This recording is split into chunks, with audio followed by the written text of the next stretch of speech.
So that is the main players in tonight's talk. You've all seen Who Do You Think You Are? So you have 5 generations of people there in the 5 rows. Where there's a little equals between 2, that means they're married. So if you take the middle 2, David is married to Anne Elizabeth Barrett. Then you come down, they had 3 children, Anne, Walter, David and Oliver. And those 3 children in turn had 3 more sets of children. So there's 3 lots of cousins on the bottom. The Renoufs, the Le Boutilliers, the 4 in the middle, the young ladies, and the 2 at the end. The story really starts in 1967, when a fresh-faced young graduate from McGill University in Montreal, named Barry Le Boutillier, wrote to my father, who lived in Chingford in London at that time, inquiring whether indeed they were related. Now in those days it was not fashionable to research a family tree, so it came as a great surprise this chap had written. We weren't related, we're still not related, but 40 years later we're still friends, and that fresh-faced young student is now a retired guy with a beard, but we still communicate. At the same time as he wrote to my father, he wrote to some people in his local telephone directory as well, which is where he found my father in the London telephone directory, which was in the Montreal library. And he lived at the bottom of the hill in Montreal, quite a nice area. But at the top of the hill, Mount Royal, were more Le Boutilliers, quite a posh family. And he wrote to the family there, which comprised 3 spinster ladies. They're in the bottom row of that first chart. Olive Bernice, Paulina Anne, and Ruby Vivian. You'll notice there's a 4th child there who died in infancy. In due course, he wrote to these 3 ladies, they did not reply. He forgot all about it, and in due course these ladies, one after the other, reached elderly stage and died. And the last lady died in 1986, which was Ruby, the youngest daughter. As they had no descendants, it fell upon a neighbour to go and clear their effects, and he was stuck with all this stuff. What does he do with it? Where's the nearest skip? But he, by just sheer luck, found the letter that Barry had written 20 years earlier. Thought, well, that's interesting. Put 2 and 2 together. Thought, I'll get all the bits of paper in this house, stuff them in a carrier bag, and drop them round to that guy. He can sort them out. Which is what he did. But Barry, by that time, had emigrated. He'd come to England, and he still is in England. But luckily his mother still lived at the same address, and although she was elderly, she took care, did carry the bag in, and put it in a cupboard, waiting for her son, dutiful son, to come and make the next visit, which he did. But she forgot to give him the bag, and this went on for a few years, until one day she said, oh, I've got a bag in the cupboard that some guy dropped in. Well, Barry already had his luggage, to have this half-hundred weight of papers in the carrier bag to bring back as well. He was not too clean. But they did finish up back in England. They made the journey across the Atlantic in a carrier bag. He brought them home, put them in his cupboard. By that time he'd gone off doing family history on the Le Boutillier side, and he was doing his mother's side, which was a different surname. So they made in his cupboard until one day it suddenly dawned on him, on one of his visits, he'd bring them over to me. Let me sort them out. So I finished up in my cupboard.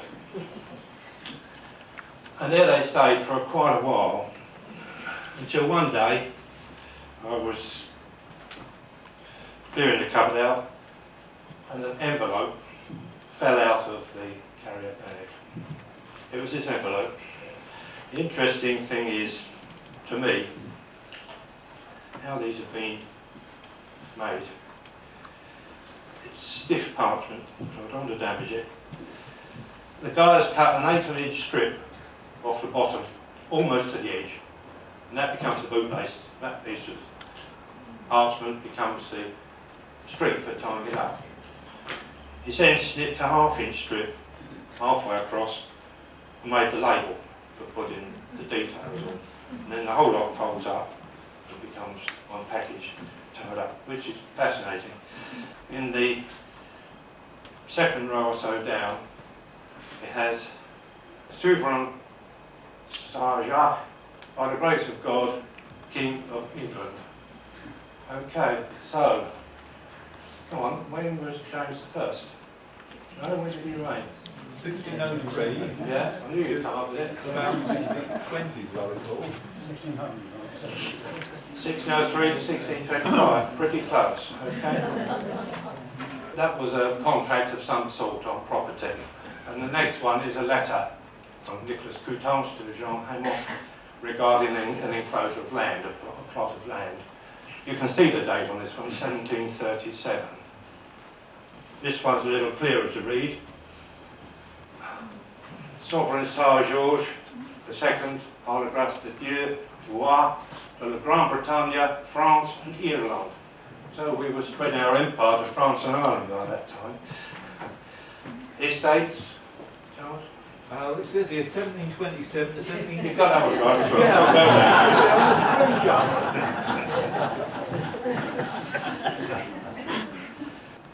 The next one, again, is a different sort of document. It's on paper, it's quite a flimsy affair, so I won't take it out of its packet. It's only on paper. And it's a legal guardianship.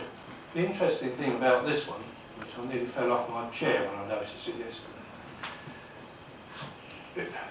It's a young lady called Suzanne Poindexter, and she made a mark on the 27e jour d'octobre 1711. That's the 27th of October 1711. 300 years to the day. That young lady signed that piece of paper. And I spotted that last night. That is absolutely incredible to me. There it is, 27th day, the Oct, I've abbreviated that, 1711. And then there are different editions on the document. And in fact, it is a guardianship. Tuteur would be the masculine, tutrice is the feminine. And on the reverse, they've done different editions as the time has gone by. The situation would be that some children were left orphaned or whatever, and the law in Jersey is such that if the father dies, the eldest son automatically inherits the main property. The other children inherit the bits and pieces of property around. And then there's an almighty scramble for the guy who owns the big bit to buy all the other bits off his brothers and sisters so that the property comes back together again. But if the children are under 21, then they need a guardian.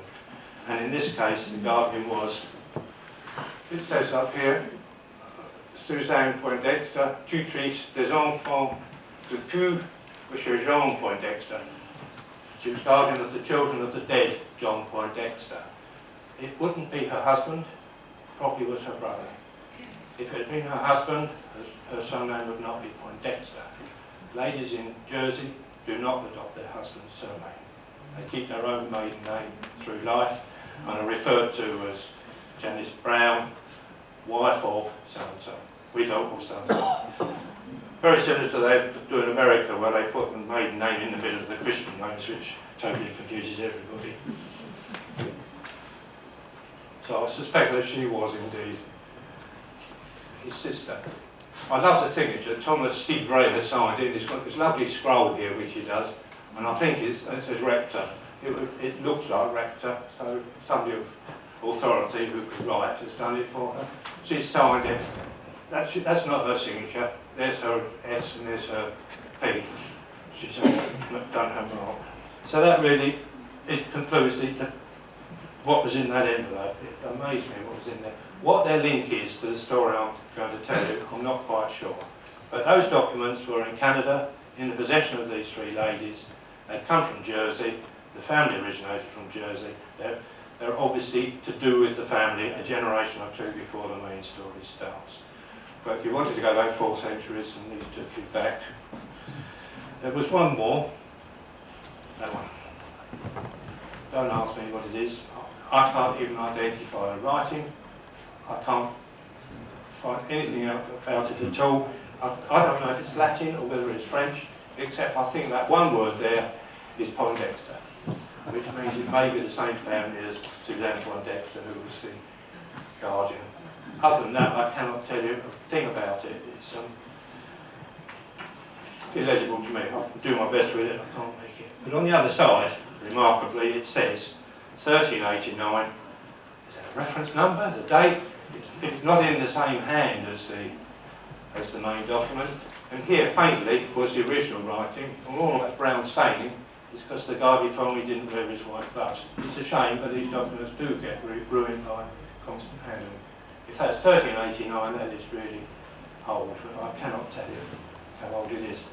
So the story really starts, going back to our chart, which you have in front of you, with a David Le Boutillier. And the wording there, which you probably won't read, says, David, son of Mr. Philip Le Boutillier, Jr., and Madam Elizabeth de la Cour. So, and that is David's baptism certificate, signed by the rector. So for some reason, probably later in his career he needed to prove his approximate age. He had to get his baptism recorded by the local rector, and that was it. So that document gives us 2 generations back, you'll notice. We've got his father as Philip, and he was in fact Philip Jr., so the chap before him was another Philip, so you've gone back 3 generations on that. That's dated 1825, so you're probably back to about 1750 with those other Philips. We've got nothing on David's youth. Okay, all this came out of this bag, nothing else. But we do know that he went to sea. There's his mariner's register ticket. The date is on it, 1847, is just here, 1847. He was mate by this time, so he'd been to sea for a little while, and he was age 22 then, so he'd been to sea for 3 or 4 years, one assumed. It was issued in Liverpool, and we have his description: 5 feet, fair complexion, brown hair, blue eyes. He progressed quite quickly, and on the 25th of January 1855, he gained his master's certificate, so he could become captain of a ship. That's the front of the document, and that is the back. It confirms his date of birth up there as 1825, which may be the reason he wanted that certificate from his parson. And he took that exam in London, although it was issued in the port of Jersey down here. He had a funny handshake.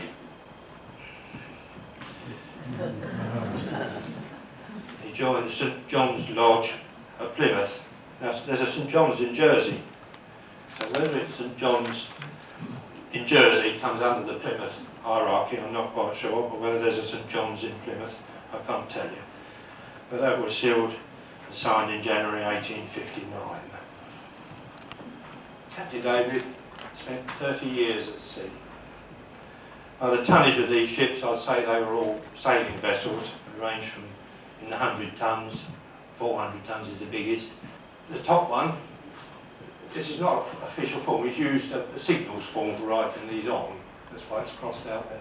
The top one, the Adventurer, Captain Le Boutillier, his first voyage, 10 years in this. I can't believe that, but can't imagine his mum sending him off with the sandwiches and see you in 10 years' time. Whether it means 10 years on that pairing, I don't know. But Captain Le Boutillier, undoubtedly, was his elder brother John. That didn't come out of the bag, I know that from other research. He was 10 or so years his senior, and no doubt he went on his elder brother's ship for his first voyage. All of the captains there have got Jersey names: McGrailey, Fowler, Hanel, Balash, Hinel, and then by the time we get down to here, the captain is D. Boutillier. And if you remember, 1855 was the year he gained his master's certificate. He gained his master's certificate and said, "Off you go, lad, you're going to Brazil." And he took his first trip as captain to Brazil, having done Gaspé Peninsula in Canada, Foreign, coast of Africa, Mediterranean, Galatz, Brazil, and then China. And he captained the ship to China promised you several continents, didn't I? 4 continents. We're now in Asia. And this is the China trip that he's mentioned as his last trip on that previous document. And this is a copy of a letter, presumably his copy. It didn't have carbon papers, and they must have written it all out twice, because this was in the bag with the rest of the stuff. Written to his agent in China. So how this guy's going to get the letter any quicker than his boat, I'm not quite sure. It's saying he's picked up a load. It's only worth £1.80 a tonne. You can do about 1,100 tonnes. You'll pay 7.5% commission, 2.5% at port of discharge. So all the details of the trip and your obedience service, etc., etc. So he was in Hong Kong loading. I think it was general goods. It's called cargo general, etc. So he's loading a cargo on a ship called Milton in Hong Kong. Note the date, October 1870. On March 1871, he arrives with that ship in New York. That's nearly 6 months later. And again writes to his agent in Jersey, accounting for some of the money. He sent him £500 and under 293. He sent nearly £800 from New York for the account of the ship John Milton, which was the ship he was captain of. It's surprising, but he did have the time to marry, and he married Anne Elizabeth Barrett. That's, I'm sure, a photograph of a painting of the lady. So it shows his son, eldest son, Walter David, aged 10 at that time, and his wife, and they were from St John's, Jersey. And he lived at Valley House, which is a name that comes up once or twice. It was an old painting, 18 by 24. Conveniently gives us the age of David approximately. He must have been born about 1859. There were more children, but there's not much about their childhood. But there was a lad called Oliver, and he did that postcard-sized painting, which was in the bag, presumably one of his dad's ships. But that's all we have of his childhood. It must have been difficult raising a family when you're at sea. But he did his best, and he sent little notes to the boys, which they kept, usually of a religious nature. I like this one here. Do not take advice of the bad boys, it says. But by 1889, the tables were reversed. He was probably at home, and the boys had flown the nest. So you have a letter to a son far away from home, another little religious no. It presumably is Walter, the eldest son, but Oliver had also left home by that time. And Oliver was in Shippagan. Shippagan? Never heard of it. Never heard. Shippagan? New Brunswick, Canada. And he wrote to his mother in fluent French. Jersey is a French-speaking country. All those letters I've shown you up to now have been in fluent English. It's totally puzzled me why this happens. Part of the reason is that the Jersey language is Jerry's, it's a spoken language, it is not a written language. There is no written Jersey language. So they had to adopt classic French or English. If they were posh people, they know English and French. All their official documents were done in posh French. And as you saw with Suzanne Poindexter, all she could do was sign her initials on some document that somebody else had prepared for her in fluent French. So there, it looks good French to me. So Oliver spoke good French. Perhaps his mother favoured French. Perhaps his mother didn't know English. Perhaps she only, because she wrote back to, in this case, Walter, again in French. So his mother preferred French. That's dated 27th of December 1896. And there were numerous letters in the bag, backwards and forwards on family matters. But all good things come to an end. Sadly, Captain David's wife, Anne Barrett, And I notice she's Anne Barrett, maiden name. Died, aged 73 years, in Jersey on February the 2nd, 1897. This is how Canada got the news. 11 words on a cable. The youngsters up the back, a cable is a text message, but it comes on a piece of paper and Dad delivers it on a bike. 11 words. Mother died noon, father is the message. Here's a letter from Captain David to his son Walter, black-edged as you would imagine, telling him all about the funeral arrangements, thanking Walter for some substantial money he sent, which he'd been to St Mary's Post Office in Jersey, and he got a good rate of exchange for it. So Walter was very generous to his father. He talks about Nina. Pierre says, I shall write to dear Nina next time. Nina is the abbreviation or pet name for Belina, his wife. She was always called Nina. Know how neat the handwriting is for an elderly man, and that's March 1897. And by October, that's how the writing has deteriorated.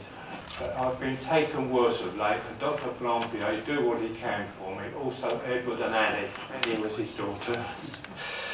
I'm old and wore out. I may last only a few days. Then not a nice description of his illness, how he was coughing himself to death, his lungs were choking and the pipe was full. In case we shall telegraph you. It took 12 words that time, and it was 2 days after that it was written. Father died 10, sister. You're all right down there. The kid's still and proud though. That's 10 foot tall. That's the tombstone they had. The obelisk monument to be made of red Jersey granite, all through, finely axed column, an inscription block with one side of the block to be polished for the inscription. And a poem and then erected by their children. You remember that Susan Poindexter? Well, here it is, working. Father had died, the property bequeathed to the eldest son. The eldest son got the main house, which was Valley House. But Oliver, which is signed by Oliver, we've got La Vieille Maison d'Amos, the old house of Amos, which adjoined Valley House. And he sold it back to his brother for a consideration of $200 in 1899. So the estate was coming back together again. And this is a map. I've managed to get a section of the map. It was too big to do in one section. And there is Valley House we talked about. It says the old house of Amos, and here is the Clost Amos, which is the enclosure of Amos. There's the former Cotilles d'Amos, which is, the Cotilles is a small field on a slope, typical of those Jersey ones where they grow your Jersey Royals. Very difficult to farm, but they're called Cotilles. And that was the former Cotilles of Amos, but there's no mention of the house of Amos. So whether it's this bit here, or that bit, or the one over the road, I'm not quite sure. But that map presumably was drawn up at the same time as that property transaction was taking place. That really is the end of that generation of Le Boutilliers. That's James Powell. That was the father of Belina, or Belina. I think that again is a photo of a portrait. It doesn't look like a genuine photo to me. I know he was a Scotsman, as will be revealed later.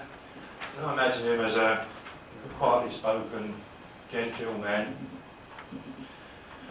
But that's the only thing I know about him for certain. But one thing we can be sure of, he never argued with his wife.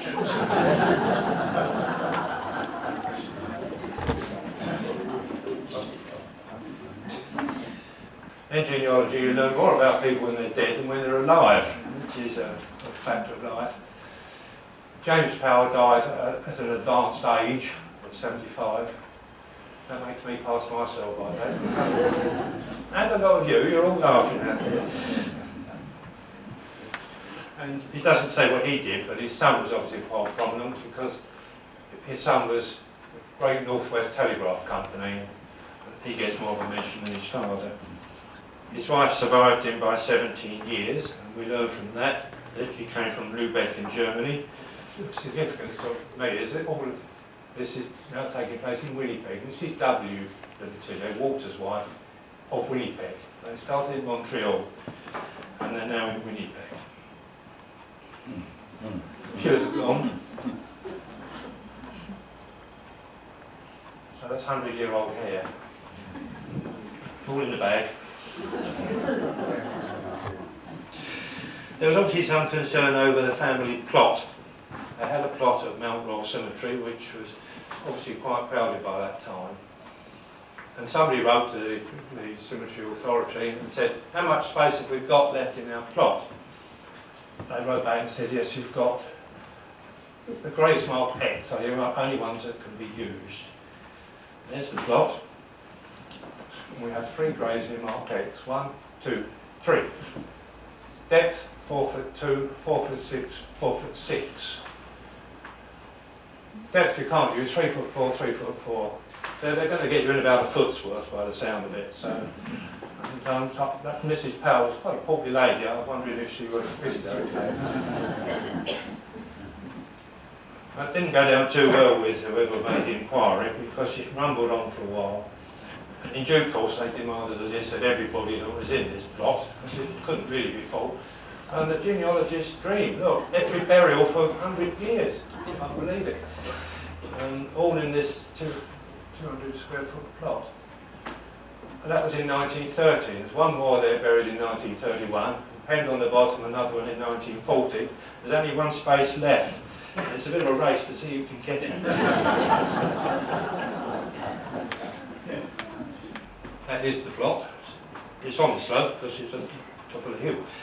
It's got Hodgson there, which is one of the families they married into, but Powell here, which is the name that we want here.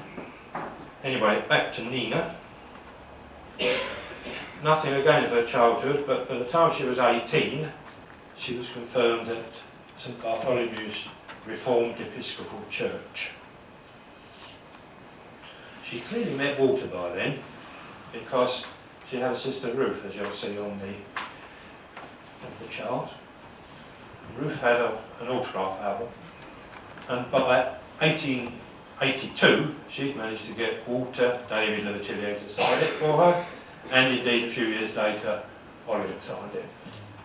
So the family were aware of Walter by 1882, and the confirmation had been in 1883. And the romance clearly blossomed, because by the 8th of August 1883 he was sending sweet little notes to her, my darling Nina. I send my photo herewith enclosed for your acceptance. Please treat it as your owner. 2 little rings that the guy there's bashing out, he's got Walter and Nina on the 2 rings. It's good that he's got that bush behind him, he doesn't seem to be wearing much more than that penny, does he? They were in the bag unidentified. I like to think one of those is the Walter photograph that he sent to her. That one had been pinned up on the wall somewhere. I think probably he is Walter. Sorry? I think they're probably the same person. Yeah. They were taken in Jersey. The photographer's name is on the back. And I can date them fairly accurately at about that time by the number of the negatives, because my family went to the same photographer. We dated our photographs, and the negative numbers were very similar. So he did about 3,000 photos a year. A negative number on the back. You can learn a lot from simple things like that. But clearly by this time, the Powell family were getting concerned. This upstart from Jersey had arrived over there, wooing their daughter, trying to get hold of the Powell millions. And when he got to, he wanted to marry her. Well, they weren't having that unless there was a prenup, as the Americans say, and they set up a marriage contract. What's hers is hers, and what's yours is yours. That's the title page for it. It was filed at 3 o'clock on the 4th of June 1886. If anybody wants to take an example of it. That's it, that's the full. It ran into several pages. And indeed, then, to add insult to injury, poor old Walter got the bill. He had to pay for it as well. Costing $6, $4.30 for stamps, etc. That's $10.30. They're knocked off of $13, costing $10. Took him 6 months to pay it. Must have swallowed hard before he paid it. And the marriage was 2 or 3 days later. That's the marriage announcement. It took place at St Bartholomew's. That's where she was confirmed. For some reason, Walter needed a copy of his birth certificate, so he had to write to Jersey and get his father David to confirm his birth. So that's a birth rather than a baptism in this case. On 30th of February 1859. Clearly the reason he wanted it was he needed to take out some life insurance and he needed proof of age. Soon the children came along. The child born on the 18th of March there, at Le Boutillier, was Paulina Anne, and the Le Boutillier born a fortnight earlier was Oliver's daughter, Myra. So they were cousins only a fortnight apart. Later on, Ruby was born on the 24th of April 1898. I can't find Olive's birth recorded at all. There was one daughter who died in infancy. On the back it said, "Then Ledner's grave," with a bottle of flowers on it. Okay, total change of scene. Another continent. Grenfell. Where's Grenfell? Well, there's a clue in the title. You're right, it's Australia, not South Africa. It's New South Wales. And it's a letter from George Le Boutillier, who is the uncle of Walter, brother of David on the charts, out of the blue. Not such good English as the others, quite some awful spelling, but it's in English, and he's gone to enormous efforts. If you couldn't think how to spell a word, he put every letter in he thought might be in it. Overdone all of the letters. I've been sinking a shaft for gold, 90 feet deep, but got nothing, very near, got smothered in it. It fell in, so we left it. I've got a little farm, 40 acres, 5 miles from here, plenty of fruit, but it's a bad year for fruit this year. And here, so I'm doing some work at my trade building. The thing I find poignant about it is that here's a letter from George Le Boutillier to his nephew Walter in Canada. He's never met him and never going to meet him. Then he writes him a lovely letter and give my regards to your dear little family, etc., etc. And there were several letters between the two of them. Around the 1910s, the family clearly moved west. And as I say, they were in Winnipeg by the time Nina's mother died. They moved to Winnipeg, and here they are joining the Augustine Presbyterian Church. And in fact, Ruby was baptised there in 1913. Here they clearly prospered. The family car. I'm no car expert. Any ideas? It must be around 1910, 1915. There's a better view of it, I should say. But I don't suppose there were many cars around in Canada at that time, do you think? They could afford to send the family away down south to Arizona for Christmas. Papa stayed behind with one daughter, mother went presumably with the other 2 daughters. And there's a Nina looking quite well off to me,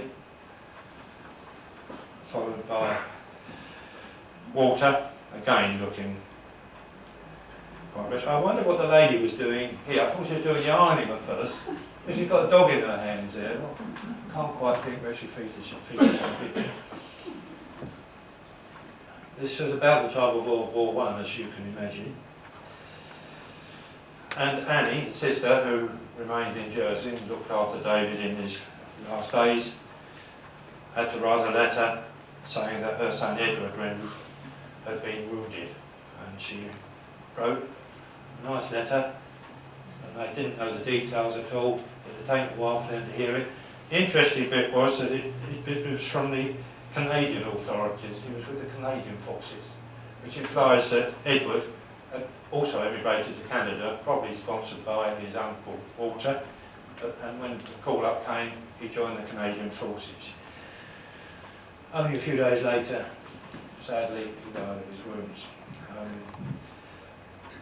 On PS for the letter, he gave his brother John's address for them to write to, and he was again in the Canadian Command Depot, Shoreham-by-Sea, Sussex. So both boys were in the Canadian Forces, although their parents had stayed in Jersey. They didn't fare a lot better in World War II. The Renoufs again suffered. Mr. Edward Renouf is in need of financial assistance. He wishes to inform the Inquirer that all the family is well and sends love to all. April 1841, we had a few more years of occupation to survive from then onwards, because that was quite early days of the occupation of Jersey. And that's addressed, it should be addressed to Miss, or it's addressed to Mrs. In due course, I'm afraid, Walter David died quite young. He was 60 years, 11 months. He was clearly a man of some standing by that time, as we've seen from his cars and etc. He got reported in as many as 9 newspapers. So he died away on business. He was manager of a firm called Mark Fisher Sons and Company. I've looked them up on the internet. They were clothing suppliers to tailors and that sort of thing. Here's his memorial stone. It must have been put up in about 1964. That's not a mistake. Helena made 100, just. So the stone was obviously erected when she died. The church expressed their sympathy, but in such formal tones. It's really, I can't get used to the idea that it'd be such a formal thing. They had a meeting of the board to write a sympathy letter. And there's the actual minutes, you know, of the letter. That the members of the session of Augustine Church in regular meeting place do record their sins. It's all so formal. It is further resolved that a copy of this resolution be forwarded to Mrs. Le Boutillier. In due course, Oliver died, which is the younger son. He died in America. He only got one write-up, and the write-up more concerned his son than it did him. It says in there, Captain Oliver Le Boutillier was an ace of the Royal Flying Corps during World War I, that would be. My wife and I met him many years ago in Las Vegas. American cowboy hat. I looked down to see if he got spurs on. He really was a character. He came with all his photograph albums of me with the stars, and he spent his whole career flying, stunt flying mainly for films, skywriting, and he made his money telling the story of how the Red Baron got shot down. He was in the dogfight when the Red Baron got shot down in World War I, and he made controversy of it. Did the Australians shoot him down from the ground, or was he shot down from the air by one in the dogfight? And he kept that story running till his death, with people paying him to put it in magazines year after year after year. I tried to find a portrait of each of Walter's sons. There were thousands of photos in there, along with the phone bills, electric bills, and all the other bits and pieces. I found a nice portrait of Olive, the eldest daughter. Helena, I couldn't find it posed by herself, but they used to spend a lot of holidays in the Canadian Rockies and liked that area. And Ruby Vivian, all attractive girls, none married. They were courting during the period of World War I. One never knows if they had boyfriends and lost them and decided to remain single. But there's a family of 3 girls, never married, and so there's no descendants really to carry on.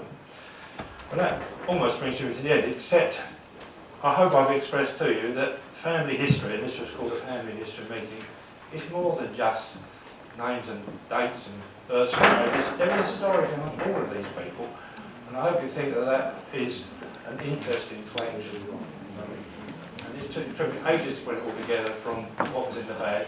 But somebody somewhere will one day come along and say, I'm related to that, well, can I have it please?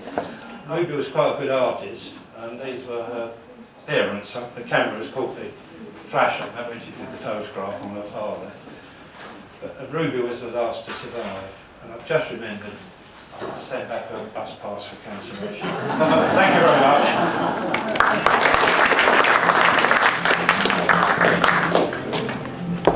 Alan, on behalf of all present, I'd like to take this opportunity to thank you for a very interesting talk.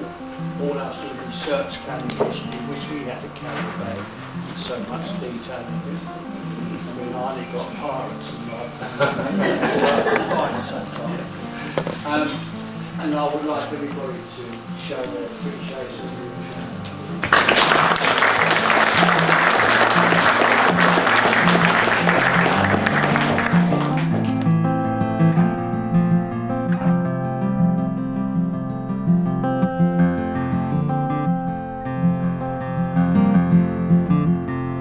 Thank you.